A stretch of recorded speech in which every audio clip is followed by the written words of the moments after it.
ইতিহাসের পাতা উল্টালে কত রাজার কথাই তো আমরা জানতে পারি, তাই না? কেউ হয়তো খুব মহান, আবার কেউ কুখ্যাত। কিন্তু আজকে আমরা এমন একজনের কথা বলবো যার নামটা শুনলেই যেন রক্ত ঠান্ডা হয়ে আসে। আমাদের আজকের আলোচনার বিষয় ইতিহাসের সবচেয়ে ভয়ঙ্কর রাজা। কিন্তু প্রশ্নটা হলো, এই উপাধিটা কি তার জন্য আসলেই ঠিক? ইতিহাসের সবচেয়ে নিষ্ঠুর রাজা আসলে কে ছিলেন তিনি? আর এই যে ভয়ঙ্কর একটা তকমা তার নামের সাথে জুড়ে আছে, তিনি কি সেটার যোগ্য? চলুন প্রমাণগুলো এক এক করে খতিয়ে দেখা যাক। তাহলে শুরু করা যাক আমাদের এই অনুসন্ধান। আমরা এমন একজন শাসকের কথা বলছি যার নামটাই যেন ভয়ের আরেক নাম হয়ে গেছিল। কিন্তু তার এই কুখ্যাতি, এটা কি শুধু মুখে মুখে ফেরা কোনো গল্প, নাকি এর পেছনে আসলেই কোনো কঠিন সত্যি লুকিয়ে আছে? আজকে আমরা সেই সত্যটাকেই খুঁজে বের করার চেষ্টা করব। একটা মানুষ ঠিক কতটা নিষ্ঠুর হতে পারে? এই প্রশ্নের উত্তরটা না প্রায় লুকিয়ে থাকে তার ক্ষমতায় আসার পথের মধ্যে। চলুন আমরাও তার সেই যাত্রাপথটা একটু দেখি। কিভাবে একজন প্রায় ভুলে যাওয়া রাজকুমার হয়ে উঠলেন এক নির্মম স্বৈরাচারী রাজা। আচ্ছা, তার ক্ষমতার পথে হাঁটার গল্পটা কিন্তু শুরু থেকেই রক্তে মাখা। ভাবুন তো, জন্ম নিলেন তৃতীয় পুত্র হিসেবে, সিংহাসনে ধারে কাছেও যাওয়ার কথা না, কিন্তু তারপর হঠাৎ করেই কেমন যেন এক রহস্যজনক শিকারের দুর্ঘটনায় তার দুই বড় ভাই মারা গেলেন। ব্যাস, এরপরই একটা আতঙ্ক আর সন্দেহে ভরা রাজসভায় তার অভিষেক হলো। আর ক্ষমতায় বসেই প্রথম বছরে কি করলেন জানেন? সিংহাসনের দিকে যে পরিবারগুলো একটু উকি দিতে পারত, তাদের ৩ প্রজন্মকে একেবারে শেষ করে দিলেন। মানে বুঝতেই পারছেন তার শাসনের শুরুটাই হয়েছিল কি দিয়ে। সেই সময়ের একজন রাজসভার ইতিহাসবিদ দারুণ একটা কথা লিখেছিলেন। তিনি ক্ষমতার সিঁড়ি বেয়ে ওঠেননি, তিনি তার প্রতিদ্বন্দ্বীদের হাড় দিয়ে সেই সিঁড়ি তৈরি করেছিলেন। এই একটা বাক্যই আসলে সব বলে দেয়, তাই না? তার ক্ষমতার লোভ আর পথের নৃশংসতা দুটোই স্পষ্ট। ক্ষমতাটা একবার হাতে পেয়ে যাওয়ার পর তার আসল রূপটা বেরিয়ে আসতে শুরু করল। রাজার যে ব্যক্তিগত প্যারানয়া ছিল, মানে এক ধরনের ভিত্তিহীন ভয় আর সন্দেহ, সেটাই হয়ে উঠল পুরো রাজ্যের আইন। আর ঠিক এভাবেই শুরু হলো এক নারকীয় শাসন, যা গোটা রাজ্যের জন্য একটা দুঃস্বপ্নের মতো ছিল। তার শাসনের সবচেয়ে ভয়ঙ্কর দিকগুলোর একটা ছিল এই সাইলেন্ট পার্জ বা নীরব শুদ্ধি অভিযান। এটা কিন্তু শুধু রাজনৈতিক বিরোধীদের সরিয়ে দেওয়া ছিল না, না, এটা ছিল আরও ভয়ঙ্কর।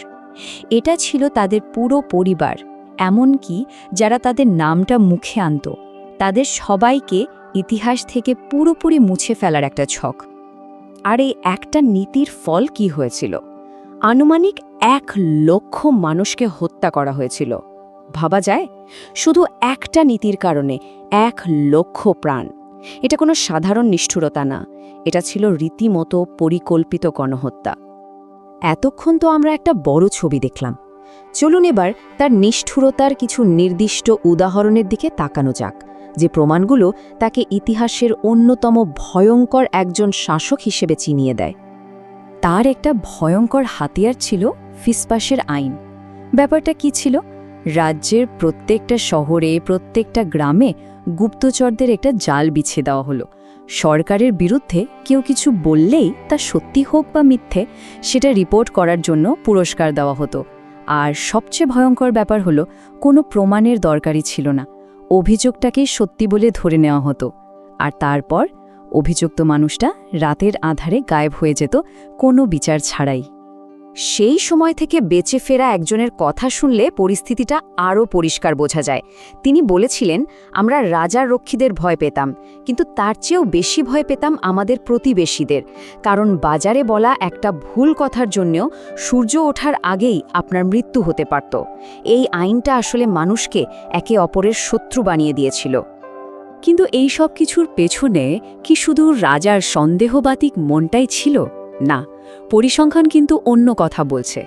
দেখা যাচ্ছে রাজকোষের প্রায় 65% আসত অবিশ্বাস্য তকমা দেয়া মানুষদের সম্পদ বাজেয়াপ্ত করে।